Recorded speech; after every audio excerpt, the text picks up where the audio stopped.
Alright, yazvinondamira neumwe wemaproducer mahombe muZimbabwe vachishanda ne studio inonzi Angel of what? Angel Voice Records. Angel Voice Records, anditi? Yes. Aiwa, tichiti nematambudziko nekurasikirwa kwataitwa naMukoma Tese. Zviri kureve kwamuri semaproducers, maartist, nekurasikirwa kwadai, tichitasa kuti makatombobata nawo mabasa. Hongu zviri kureva kuti kwatiri isusu hakurasikirwa kukuru nekuti muimbi angachiri mudiki asiyawo mhuri diki saka kwatiri tiri kuona kurasikirwa kukuru. Ndiri kuziva kuti mashanda nemaartist akawanda akasiyana-siyana vahombe nevadiki vamwe makanga muchitosimudza. Mungadawo kuti kudii kumaartist kana dambudziko rakadai richinge rasvika? Tingangoti kushanda nesimba sezvaita nemukomana pandakatanga kusangana naye paproject yake yekutanga inova ine song inonzi Saina. Zvinhu zvandakakasika kubata paari ndezvekuti munhu anga aishanda nesimba. Ndikuona kuti pana patori nemusha wake wakanaka weRebel. Saka ndo zvandingada kukurudzira mamwe maartists kuti mushure mekunge pamwe kwazoitika zvakadai tinge takagadzirira sezvandaona zvaitwa nemukomana. He was very hard working. Ndinoda kukurudzira kuti kushanda nesimba industry. Kune tinoona kuti maproducer munokanganwikwa zvakanyanya asi mune magadzira kuti vakomana vazorira. Mungadawo kuti kudii kune ministry yamunoshanda nayo especially panyaya yerecognition? Ndingangoti ngatirambe takadaro nokuti zvinotonakidza tiri behind the scenes. Alright. Tinonyanyonakidza tiri kumashure tichizoona mafruits emabasa atinenge tabata achibudirira semukomana kuti sezvamuri kuona Zimbabwe vaimbi vakawanda vanhu vauya nouhwando hwavo because of producers that are behind kuti azozikanwa ndiproducer ari behind anenge ari behind. Saka zvinototifadzawo kuti tinozokwanisa kuti tashanda tiri behind the scenes still mafruits akadai anozoonekwa kubata kwaakaita mukomana kushanda kwemaproducer akasiyana-siyana asingazikanwa producer ari behind the scenes. Aiwa, tinotenda nebasa guru ramakabata, tichitenda zvakare nekuwana mukana wekutoti matobva kustudio matobvuseya mamwe mabasa kuti munge muri munouya kuzochema umwe wevaimbi vamakanga muchibata nawo. Tinotenda. Iye zvinondamira neumwe wemasocialites anozikanwa zvakare kunzi iye Big Mero. Anditi Big Mero ndofunga momuziva kazhinji hataure but action dzake dzinoentertaina vanhu vakawanda, anenge akapfeka akavhesa achiteera nanemasocialites nemacelebrity. Tiri nematambudziko amukoma Tatenda Pinjisa? Matambudziko awanika. Zviri kurevei kuindustry? Imimi makanga muchienda kwavaita maalbum launch muchiteera muchitsigira, zviri kurevei kuindustry? Tatoshota. Zvinhu zvinorwadza nekuti ndiri munhu wekuti ndaitoatendawo ndaitovateerera zvikutodaro saka nekutofarira kandaitawo mimhanzi nekutoona kuti haichakwanisi kuenderera mberi. Saka ini ndinoti zvinorwadza kunyanya kwandiri inini zvanyatsondibata.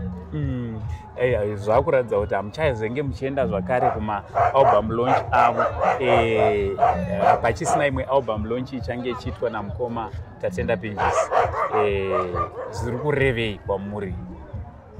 Nekuti imimi ndokuziva kuti makanga munoatenda maalbum launch almost ese amuna emanzwa. Saka kutoshoterwa kwataita ikoko saka zvinototirwadza nekuti hatichakwanise kuenda ikoko.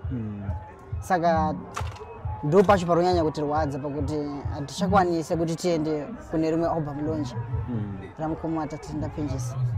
Aiwa, tinotenda nekutsigira kwamunoita maartist pamwe chete nevese vanenge vachiita zvavanenge vachiita. Aiwa, tinotenda. Big Mero, unokwanisa kuvaona page ravo rakanzi Big Mero, munoona kuti zvinhu zvinenge zvichiitika ipapo. I don't love you now.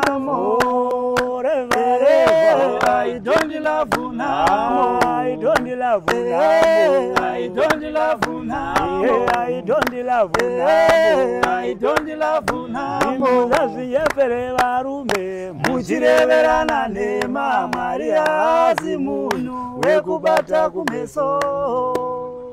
Tinotenda ndofunga mabhama vaziva kubata kwashe. Aiwa tiri pakuchema mukoma Tatenda Pinjisi vakati aiwa regai tiuye tizochema umwe wedu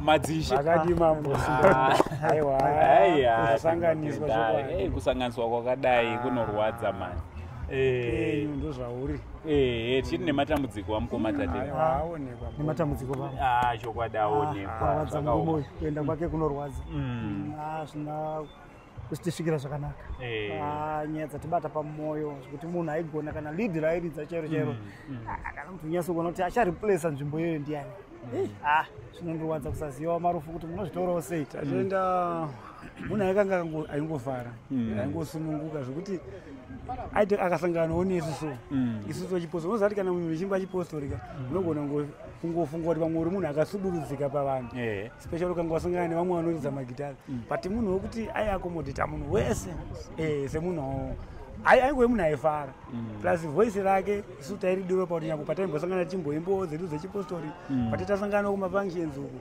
aitongopinda zvinhu zvitongofamba zvakanaka kuroti aibatanidza munhu wese aiteerera music yese ukatoona munhu achiimba zvinhu zvaunoimba iwewe usipo timinzi ari kukuteera mungadawo kuti kudii ndidzoke zvakare mungada kuti kudiwo kumhuri yeZimbabwe vanosigira music industry as a whole